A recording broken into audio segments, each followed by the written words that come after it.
Welcome back. You are watching a KTN News Desk. Now, President Uhuru Kenyatta is expected any minute now to jet into Mombasa County ahead of the launch of the standard gauge railway train for the cargo. And he's also expected to address residents in Changamwe and Mombasa. Let's speak to our Coast Region reporter, Francis Ontomwa, on how that particular itinerary looks and what we expect from that. And Francis, good afternoon. How are the final preparations going on there? Are the people of Mombasa excited about this launch?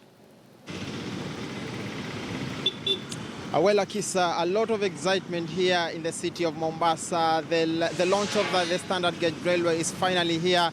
At any moment from now, the head of state is expected to jet in Mombasa here, of course, ahead of this big and auspicious occasion of launching the standard gauge railway. And just today, he'll be launching the cargo train at the Kenya Ports Authority, and there is a lot of preparations already going on there. But here in town, of course, you speak to residents of Mombasa here. They are quite excited on this new plan of, or rather this new mode of transportation, because already reports have indicated that it will be much cheaper than traveling by bus from Mombasa to Nairobi. And therefore, so many people here, of course, looking forward to this big occasion. Earlier on in the morning, of course, we heard that the government spokesperson, Eric Kiraithe, trying to set pace for this whole occasion. Of course, trying to talk about the benefits that will come with SGR. Of course, notwithstanding some of the issues that have been raised, especially regarding the cost of SGR versus what is being offered in other countries, such as Ethiopia, for instance. And that is one of the things that he brought out, that despite all this politics that has been brought forth regarding the standard gauge railway, there is a lot really to celebrate about the standard gauge railway that I really tried to outline on that particular front.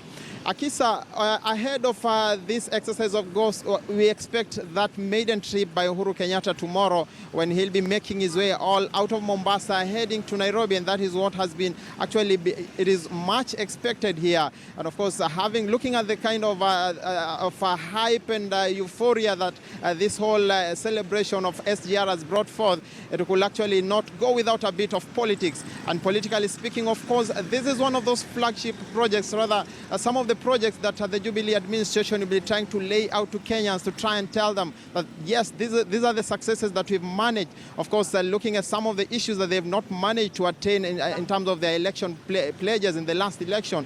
This one, they have made some strides, and they will want really to make it quite big to Kenyans. And of course, one of the things that will, of course, feature strongly is the fact that Mombasa plays a huge epicenter in this whole affair, given that this train will be emerging from Mombasa. And therefore, politically speaking, Jubilee will also be wanting to snatch a bit of capital out of this to try and tell Kenya that this is the success. But by and large, of course, a lot of expectations ahead of this event. Of course, residents lining up and waiting for the head of state to be arriving. Later on, we understand that during his arrival here, he'll be making stopovers here in Mombasa, and it will, of course, be culminated by that rally at Changamwe, where he's expected to talk about this issue even more at that particular rally at Kisa.